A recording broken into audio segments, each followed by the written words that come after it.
The biggest change that I see in clients is not that they come back saying, oh, I went to this event and I wasn't anxious. Hi, I'm Dr. Jodi Richardson, and this is Well, Hello Anxiety. In a world that often moves too fast, we're here to pause, breathe, and understand anxiety together. Each episode will explore practical strategies, share honest conversations, and uncover the science behind anxiety and well-being, all while creating a space where it's okay to not be okay. Let's continue this journey together. My guest today started asking why. Why do so many people do everything right when it comes to managing anxiety? Therapy, learning different tools, doing lots of learning and research and work, and trying lots of approaches to really support them to settle their anxiety, and yet they still find themselves feeling like they're at square one. And I personally know of people who are feeling this way, and that is why I am so excited to be talking to today's guest, Diante Fuchs. She is, we're going to call her Dee, by the way, which I love. Yes. She is a psychologist, a researcher, and she believes anxiety isn't random, it isn't a disorder, and it isn't something we simply need to manage our way out of. She is the author of the book, The Gift of Anxiety. I know some of you are thinking, this is not a gift, but trust me, when you listen to Dee, you'll understand exactly why she called her book The Gift of Anxiety, and you're going to learn more about anxiety today and a different way of looking at it than you possibly have before. She's also developed a framework called the Anxiety Trifecta, and it gets to the heart of why so many are struggling to break free from anxiety for good. She's also started conducting some research around her program, and the early results are so promising. And I was really excited to have a look at the research that Dee has been undertaking. So it's a pleasure to welcome you to the podcast, and tell us where you're joining us from today too, please, Dee. Thank you, Jodi. It's such a great privilege to be here. I am actually calling in from New Zealand, but my accent is originally from South Africa. Yes. That's a very distinctive accent. And how long have you been in New Zealand for? 10 years. Yes. But we don't get rid of our accents very easily.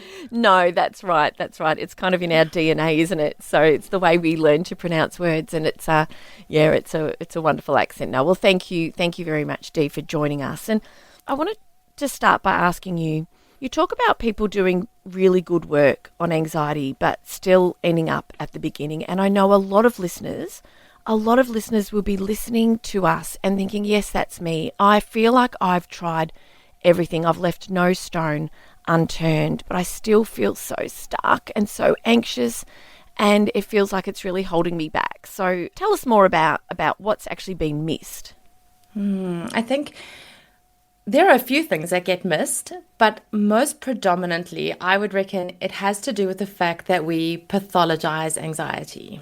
So most people will be diagnosed with an anxiety disorder when they start this journey of trying to get better, right? Or maybe they self-diagnose themselves, but either way, they've come to realize that this feeling that they're having is not healthy for them. It indicates that something's wrong with them. And so it begins a sort of general downward spiral of feeling uncomfortable about the way that they're feeling, which then perpetuates so much more of the anxiety itself. I also think that when we're throwing all these strategies to get rid of this thing that we've demonized or pathologized, anxiety, we're not really looking at why we're anxious. Because anxiety is there for a reason. It's just like every one of our other emotional responses.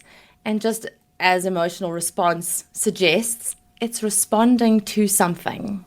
So most people don't look at what that is responding to. They just view the anxiety as being the problem. And that's largely because our medical systems and society has led us to believe that it's problematic. So we forget that we have an underlying reason for that anxiety. And sometimes the therapy or the medication or the breathwork strategy can get into the reason why we're anxious in the first place. So some people do find that there is some improvement or they feel better, but sometimes it doesn't. And if it's not really getting into why we're anxious, then we're not addressing the real underlying problem. One of the examples that I love sharing is when we get a headache because we dehydrated, and then we just pop some paracetamol, right? Like a painkiller to make it go away. Absolutely, the headache can go away, but then it comes back when the painkiller wears off because we haven't actually had a drink of water. So until we address why we have a headache for the dehydration, it's just going to keep coming back every time the painkiller wears off. And that's a little bit of what happens with, anxiety treatments or anxiety strategies. Yes. And when you do get a headache, you treat it and, like you say, you recover from it. But I love that example that you just chose. And in the same way that when we lose someone that we love, or we have to say goodbye to even a pet that we absolutely love, we feel sad, and there's good reason for that. And we understand that I'm having a natural response to a set of circumstances, or there is an underlying reason. And I think one of the challenges with anxiety, isn't it, is that we don't always understand what's underneath it. Some people will be able to say, yes, this is exactly kind of when it began. I have a good understanding of kind of what happened. But for many others, it takes a bit more work, doesn't it, to try to understand kind of like what's underneath it all. Yeah, absolutely. And sometimes the reasons aren't obvious. It could be that it's a big life event or an adjustment, or, a relationship that's ending, or any one of those big things that typically cause anxiety. But sometimes it can be a smaller life event that's triggered into like a subconscious core belief or a past trauma that we never acknowledged, or it's some sort of underlying feeling or belief that we're trying to hide ourselves from or don't want to acknowledge. So it's not always obvious what we can be anxious about. And do you find in your work too that there is a lot of fear associated with people kind of looking to uncover, worried about what they might reveal or what might be revealed about their experience? And is that something that you see in your patients? Yeah, absolutely. I think anxiety has many mechanisms as well. It is a signal, so it is an alarm that is asking us to pay attention to something that's important. 90% of the time, it's something that's not serving us, which is why it's a gift, right? Because then it allows us to do the work that needs to be done. But sometimes it can also be a bit of a gatekeeper. So I've found with people that I've worked with, if they've got something really big that's been happening, maybe a past trauma that they don't want to address, or they've had lots of big feelings come up and they don't want to feel those things or think those thoughts, then you know how we have this tendency to just kind of lock things away and push them back, and then we don't have to address them. And then any time that something reminds us of that past trauma or those thoughts or those feelings that are kind of being a bit agitated by something in our lives that's reminding us of that, then our anxiety is going to come up because we've decided that those feelings or those thoughts or those memories aren't safe. So the anxiety kind of comes up and goes, oh, we're getting close to the danger.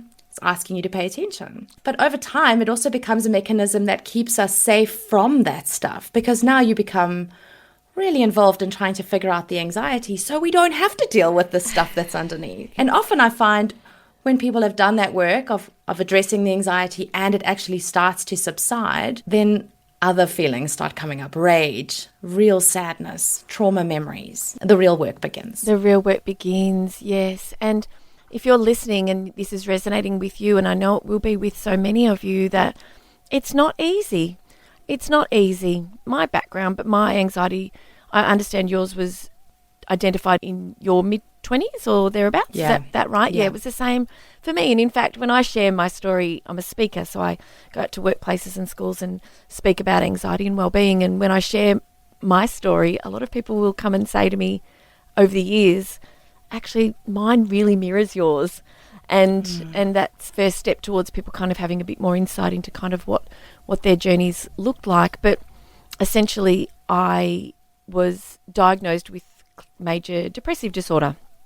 And then I took myself off to get some help, because it was at that stage I recognised, well, something's not right, and started that healing journey. And I remember the years and years and years in therapy, and those conversations are hard. It does take courage, doesn't it? It does take courage, but the weight that can be lifted, the understanding, the self-awareness, what you can learn and how you can start to heal, it's hard to go through, but it is such a gift to be able to recognise that you need help and to seek it. Yeah. We can do hard things. We can. We can. And we've got so much time ahead of us. And, you know, I think of the people that are in my circle who are really struggling, and, you know, they're decades ahead of me, and, you know, it's really tough. It's really tough. So doing the work can bring such freedom. But tell us a little bit more about the approach that you've worked to develop that you are finding is making such a powerful difference for the people that you work with. Yeah, thank you for asking. I think when I first started this journey around anxiety, having experienced the anxiety myself in a very different way to what my husband landed up experiencing it a few years later, because he had a really big run-in with health anxiety, and it stayed stuck for around 2 years, but like really stuck. So he was a ball of anxiety all of the time. Whereas I guess I was always high functioning anxious, and then in my 20s it kind of came to a head. And I went for my own therapy, and I did a bit of CBT. I understood what my core beliefs were and what those were being triggered at the time. So my anxiety came down pretty quickly. I didn't get stuck. Whereas with my husband, he had this run-in at work. He landed up with this health anxiety, and then it just stayed stuck for, 2 solid years, even though I'd sent him to the same therapist I'd been to, and we'd done all these strategies. And so as a therapist, of course, I was always interested in figuring out, why do some people stay stuck, and why are some people kind of cycling out of their anxiety a bit quicker? And that's when I started to sort of differentiate between, I would call, ordinary anxiety and stuck anxiety. I really like to move away from this concept of anxiety disorders, because they leave you feeling like there's something wrong with you, like you're defective, right? Or ill. But really what's happening is that our emotional response has become stuck on itself. And that's largely when people become afraid of how they're feeling. And that's what had happened with him, right? And health anxiety is probably the epitome of this, because the symptoms of anxiety are then interpreted as something that are dangerous, and then we're afraid of them, increasing our anxiety, increasing the symptoms. So a beautiful stuck cycle, right? Yes. But it happens like that with panic. It happens with social anxiety. They're all kind of anxious about being anxious. So that's where I first started the work. And I then created a program to help people kind of free themselves of this stuck cycle, where they can start to allow the experience of anxiety, sit with it, and just change their response and their relationship to the anxiety. We would do a lot of work. They'd do really well. And then, after a few months or maybe a year or so, some of them would contact me and say, but it's come back. I'm anxious again. What's happening? And I'm not afraid of being anxious, but yet it's here. So then I started to realize, hang on, there's more to this picture than the stuck cycle of anxiety about anxiety, and started to look at, there must be an underbelly to this. So, thinking about that headache example that I had, and then realizing that what had helped me cycle out of my anxiety was knowing what it was that it was asking me to pay attention to.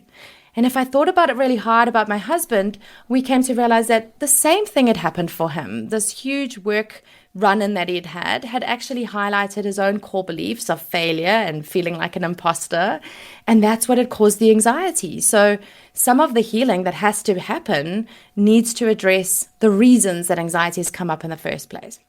So then revamped my whole thing, and I was like thinking about, how do we help people not only change their response to anxiety, but also really be able to uncover what are the root causes of this experience. And did that work. And then as you can imagine, still had people coming back 6 months to a year later going, but I'm still anxious, or we've done this work, they felt better, and then the anxiety came up again. Yeah. Or the other thing that I frequently saw, and I wonder if you see this too, Jodi, is people who do all that work and then they're no longer emotionally or mentally anxious, yet their body is just pinging anxiety symptoms, right? Yeah. As if that nervous system hasn't quite figured out that we're safe. So that's where I kind of realized, hang on, there is a third piece to this, and it's got to do with the nervous system. And if we dive into this a little deeper, we start to realize, hang on, we're talking about, mental anxiety, which is the fear of the fear. We're talking about emotional anxiety, which is often that root cause of the anxiety. And then we're talking about physical anxiety, which is the nervous system. Those are the 3 parts, the anxiety trifecta. And if we don't address all 3 of them, much like with any condition that we're struggling with, we are whole human beings, right? Mind, body, and emotion. Yeah.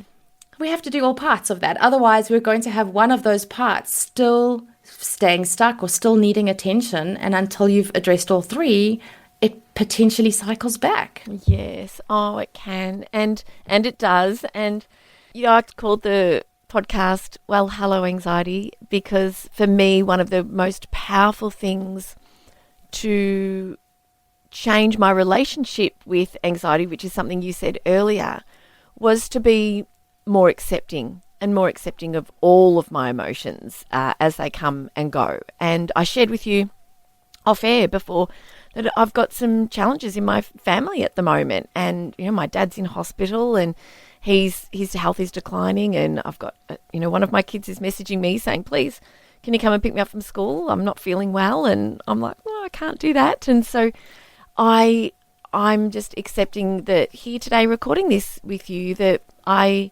feel conflicted and torn and some sadness, but also so committed to this conversation because life throws us curveballs every day. And when anxiety is the challenge that people are facing, it just makes every part of life so much harder. And a couple of things I wanted to come back to. So thank you for sharing about the trifecta.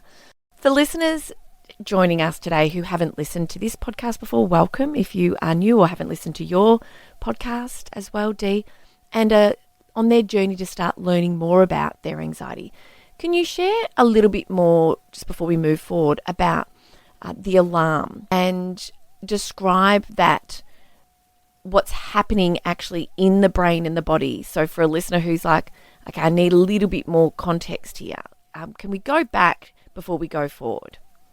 Yeah, absolutely. And what a great question. The best way to describe this is to think of the part of our brain that originates the anxiety is really the limbic brain, right? Commonly known as the emotional brain. And inside that limbic brain is your amygdala. Big word, but what we can really understand it is a watchdog. And that watchdog its sole purpose is to scan your environment, scan your body, scan your life to look for threats. And if it sees a threat, then it has to bark to get your attention. And that barking is the anxiety response that you're having. It's kind of your body going, stop, listen, look, there's something unsafe. And that the concept of unsafe for your watchdog is like an umbrella term. So what can be unsafe is that you're literally being chased by a saber-toothed tiger, or you've got a new job that you're starting, you're worried about people laughing at you, you're worried about your relationship. It could even be internal beliefs that we're not good enough or not lovable. Those are quite common, actually.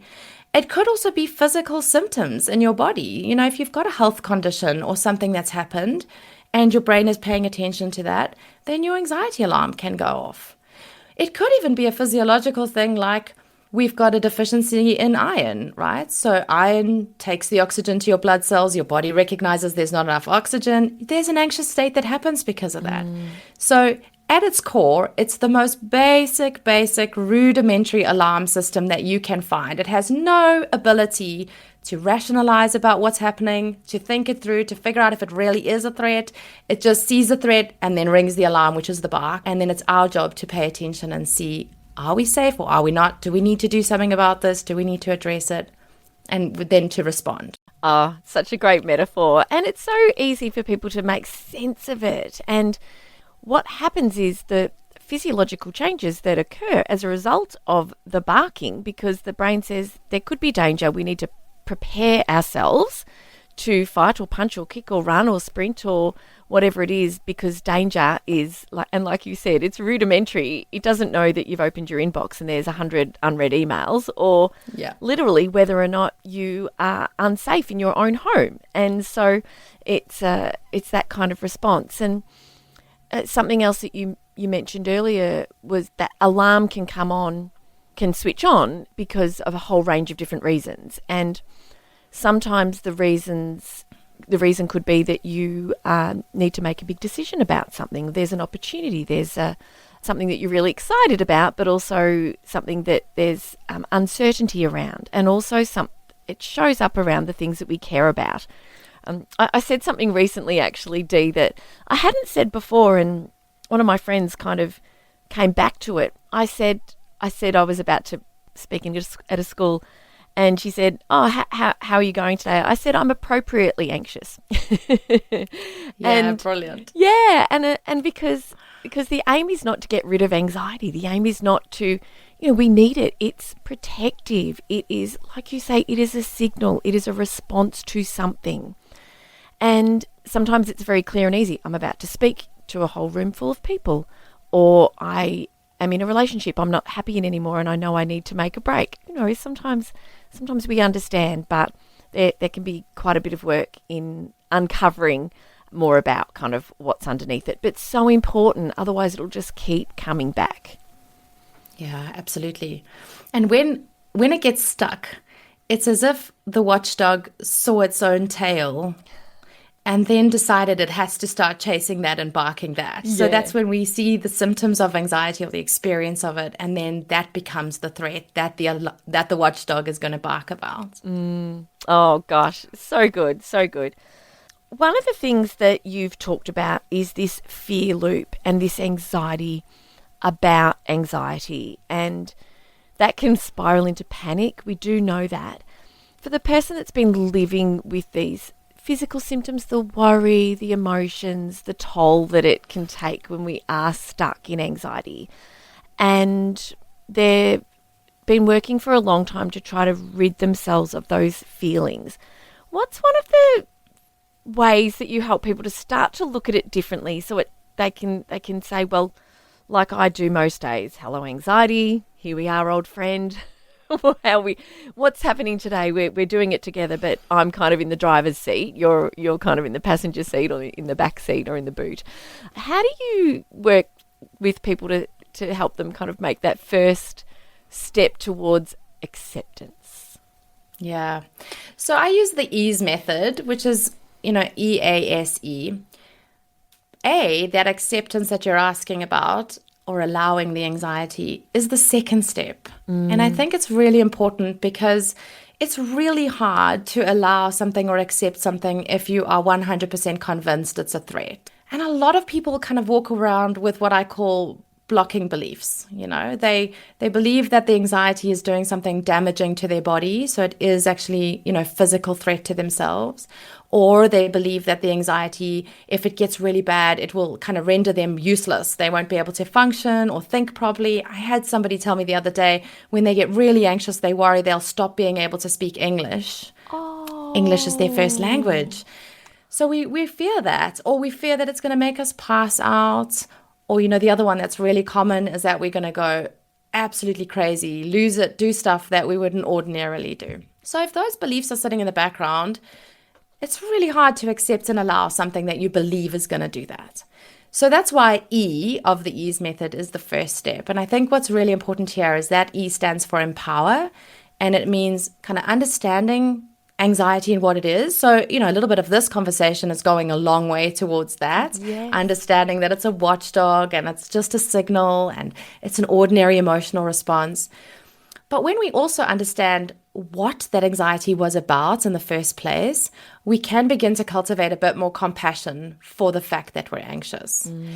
And not in all cases, but I would say that 90% of the time with the clients that I've worked with, that anxiety has originated from an experience, or many, in childhood that have created certain beliefs about themselves in the world. And so when that's happening and we start to see that and have compassion for it, then when anxiety comes up, we can, and I think this is a great way of looking at it, is to imagine that anxiety as a small child, maybe a small version of yourself, a 6-year-old, a 5-year-old, and this person is terrified.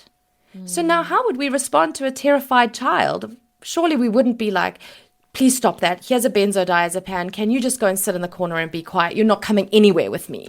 Yes. We wouldn't, right? That child will just feel even more scared. Yeah. We also wouldn't be like grabbing them and terrified with them and say, yes, this is so bad. We don't know what we're going to do. We would take them onto our lap, give them a cuddle and say, you know what? It's fine that you feel this way. It makes perfect sense. But have you thought about all these other ways that you've usually dealt with really tricky situations and all these other resources and strengths that you have?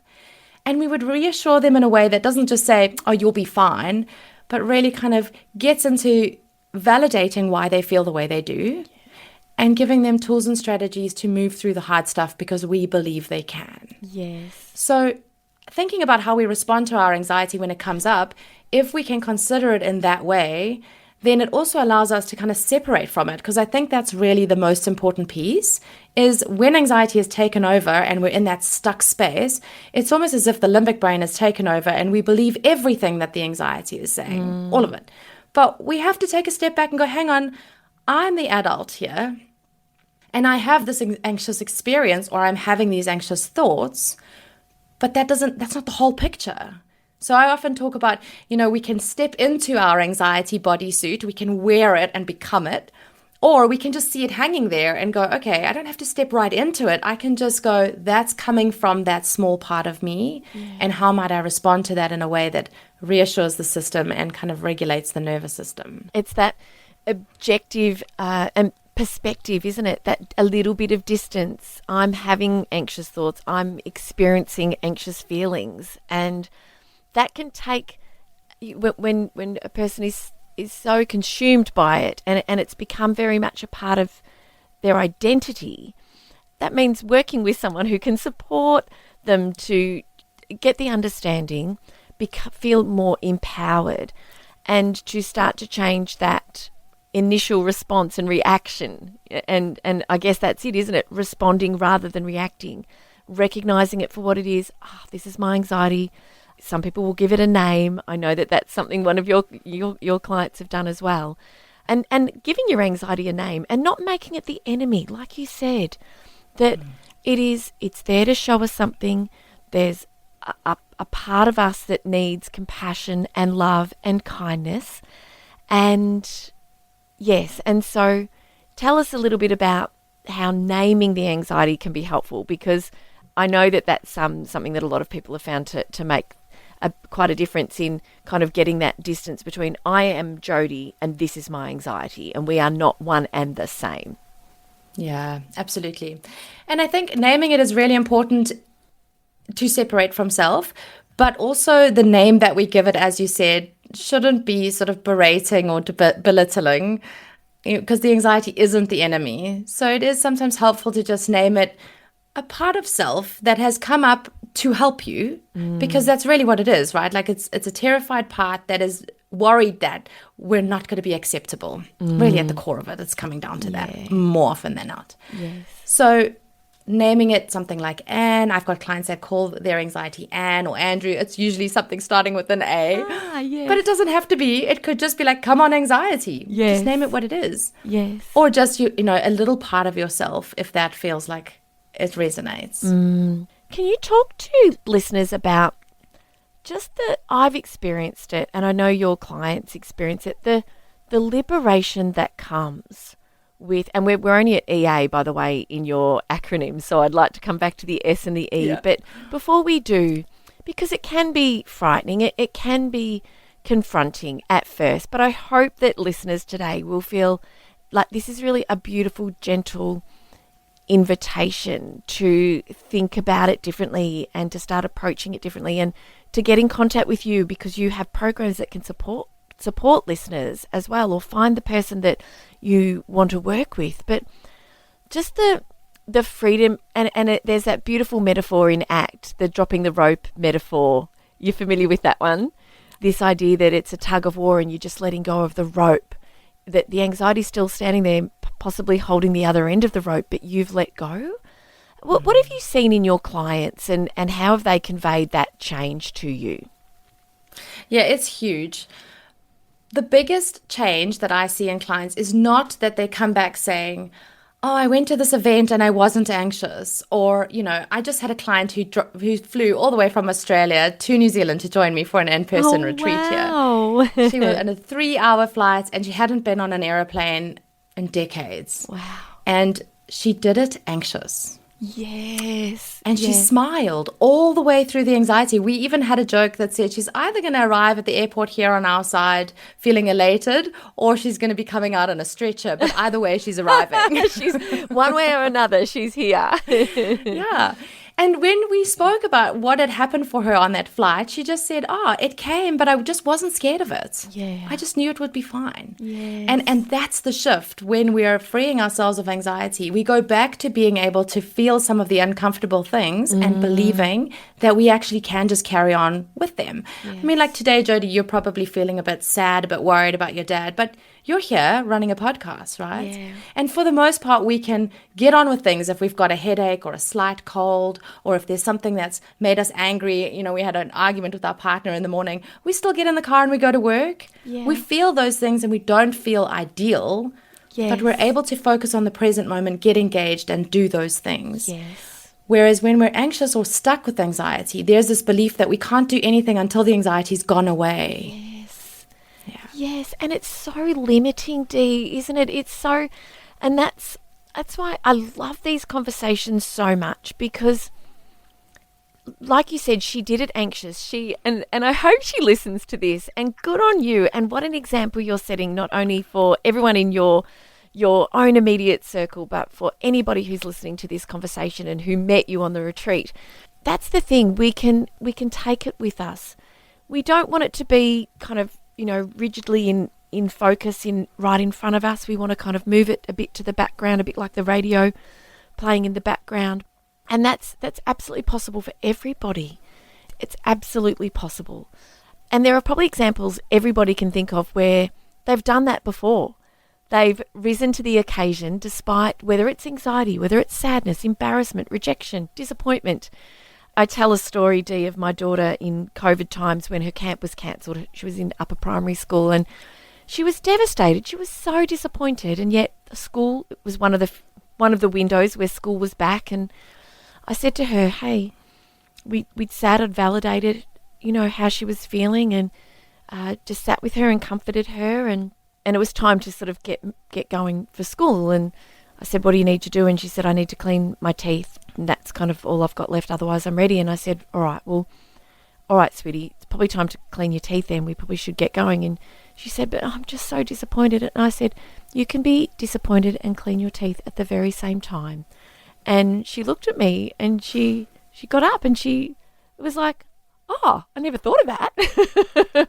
And you're right. It. Yeah, it really stayed with me, because I was obviously using what I've learned and what I've experienced and practiced and teach. But yeah, it's really empowering. So we've talked about E and A. Please tell us about the S and the E in this acronym EASE. This is a great segue, because any bet that when she gets involved in brushing her teeth, some of that disappointment kind of dissipates, right? Because the minute that we get involved with the thing that we're doing, our state changes. It's inevitable. Yes. And so even with that example with my client, she was telling me about how there was a lovely lady sitting next to her on the airplane. And so because she stopped worrying about whether or not her anxiety was going to go out of control and she was going to run down the aisle screaming with anxiousness, she got to chatting to this woman next to her. And as she was chatting, they started having a laugh. And then the next thing she knew, an hour and a half had passed and she hadn't even thought about how she was feeling.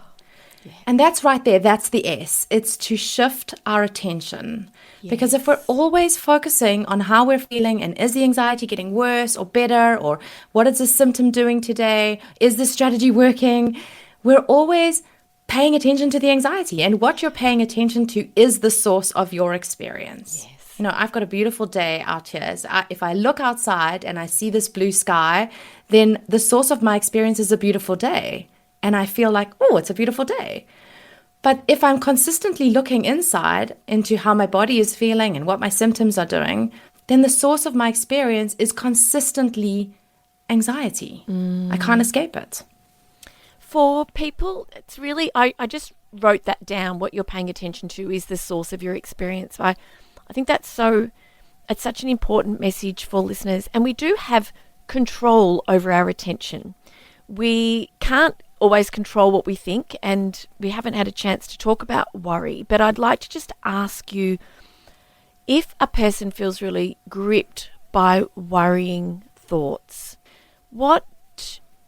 we don't, in a podcast recording, we can't obviously address these things in depth. But for the person that's listening and saying, I understand this all makes so much sense, and I really want to re-listen to this episode. I really want to start my own journey at looking at anxiety differently and trying a different approach. But I'm so gripped by worry, and so my attention keeps returning to the things that are causing and triggering this anxiety. What would you say to the listener who's kind of like relating to that challenge? Yeah. 90% of those worrying thoughts begin with the words, what if? So what if I'm going to have a panic attack on the airplane? What if they don't like me when I start that new job? What if I get lost on my way to that interview? I mean, there's a million what ifs that can happen. What if I don't speak English anymore?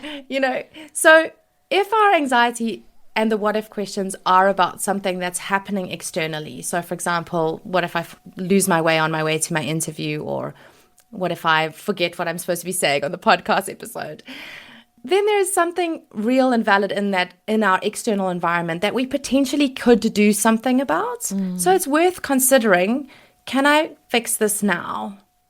So if I'm worried about getting lost, then maybe I can take a drive before the interview and go and figure that out. Yeah. If I'm worried about losing my words in a podcast episode, can I maybe just prep a little bit for it? So there are things that we can do if those what if questions are coming about, external things in our environment or our lives that are causing anxiety. But I'm willing to bet that the person who's feeling stuck with anxiety isn't having what if questions about something out there. It's what if I panic? What if this anxiety gets worse? What if I'm stuck like this forever?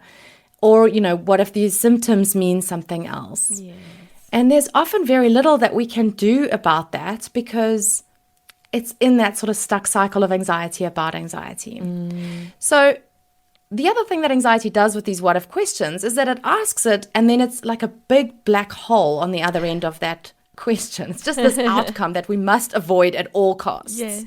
And we don't actually think it through. So my advice is really not to spend hours and hours doing this, but if you've got a what if question, answer it.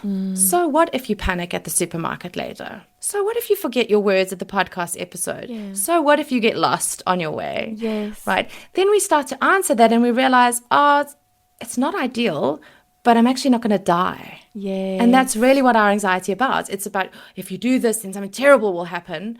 But now we're realizing, if it happens, I'll actually be okay. Yes. So we can have a way of subsiding that. We nip that in the bud very quickly by answering it, and then ask yourself, okay, but what is? What is happening right now? Because, again, 99% of the time, those what if questions are about something that's going to happen in the future. It's not actually occurring right this minute. Yes, yes. Oh, brilliant. Thank you. Before we finish up, I'd love to get to the last letter, which is the E, the last part of this E's acronym. So that is the very last step of the process, and we call it engage. I veer away from exposures because I think that engaging back in our life is better than putting ourselves into fear states and trying to prove ourselves wrong, right? Because an exposure is saying you're terrified of driving on that motorway, so just do it, and then you'll see that you'll be fine. And of course, it does come with a lot of sort of framework and help and support. Ideally, you're not doing exposures unsupported. Yes. But when we're thinking about engaging, it's really more about how can I be more present and engaged in my life? Yes. So if you want to do a drive on a motorway, why are you going on a motorway? Is there something on the other end of that motorway that you really want to attend, or some person you really want to go hang out with? That's engaging. So now it means I've got to get on the motorway, I've got to drive there, take my anxiety with me, but the payoff is something amazing that I want to go and engage with. Yes. And for everybody who's struggling with anxiety, I ask this question: if they had something that was more important than their anxiety in that moment, would they just put their anxiety aside and do it? I've had a client who was terrified of leaving home or driving alone, agoraphobic. She always had to go and pick up her kids from school with somebody else driving. Aww. Until one day her daughter fell and broke her arm at school. And her husband was unavailable. Her mum was out of town. There was literally no one to go fetch this child. She hopped in her car. She drove all the way across Chicago, fetched her daughter, took her to the A&E, sat in A&E for 6 hours, and at midnight realized she hadn't taken her clonazepam. Oh, yes. So we just go to show when you've got something else that's more important to focus your attention on, you will engage with that. Yes. And that's where we learn how to just take our anxiety with us. Yes, yeah, just brilliant. And especially because anxiety says, no, don't do it. Yeah. And so that's when avoidance creeps in and it just makes the world smaller.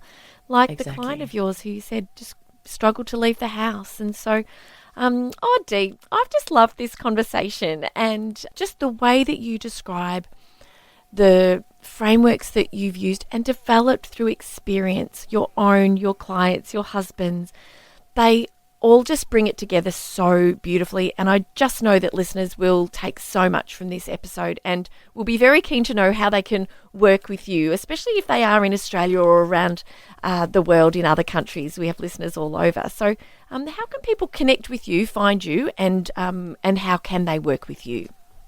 Oh, thanks, Jodi. I am on Instagram and on TikTok, and my handle is just at ease.anxiety. And I have a website called theunstuckinitiative.com if anybody wants to check that out. And I have a little freebie if you would like to share it with them, is just a little checklist. If anybody is feeling like their anxiety keeps cycling back or it's stuck and they just don't know which part of anxiety is the piece that they really need to focus on, then I have this little checklist that they can work through to see whether it's, the stuck anxiety, fear of fear, is it, the root cause that we haven't addressed, is it our nervous system that needs some regulation, and then they can kind of feel into where they might need some more support and reach out for that. Oh, brilliant. If that's a link, we can put it in the show notes. That would be brilliant. Thank you. If you could forward that to me, that would be brilliant. Dee, thank you so much for the time that you've shared with me, but also just for the incredible work that you are doing, because I know that there'll be listeners who are just thinking, I feel like excited and I feel hopeful in ways that they might not have because as we know, for a lot of people, anxiety is stuck and you have created a way to help people move through it. So I really appreciate your time. Thank you for joining me today. Thank you so much for having me, because that is really one of the most important pieces, is just for people to realize we've got this. Yeah. There's nothing wrong with us. Yeah. We're okay. We're raw, messy human beings, and it's beautiful to be that. It absolutely is. Such a delight to talk with you today. Thanks again. Thank you for sharing this time with me on Well, Hello Anxiety. Remember, understanding anxiety is the first step to managing it. Until next time, be gentle with yourself. Take things one moment at a time. Focus on what you can control and know that you are not alone on this journey. If you found value in today's episode, please share it with someone who might need to hear it too. I'm Dr. Jodi Richardson, and I'll meet you right back here next week. Hi there, Dr. Jodi here. If stress and anxiety are taking a toll on your staff or community, or your people are looking for science-backed, practical ways to support their well-being, this is exactly the work I do. I speak in schools, workplaces and at conferences across Australia, helping people understand stress and anxiety, respond more effectively under pressure and build sustainable well-being. My presentations and workshops are practical, evidence-based and genuinely impactful. People don't just listen, they remember and use what they learn. To find out more, head to the contact page at drjodirichardson.com to arrange a time to learn more about how I can support your school or workplace.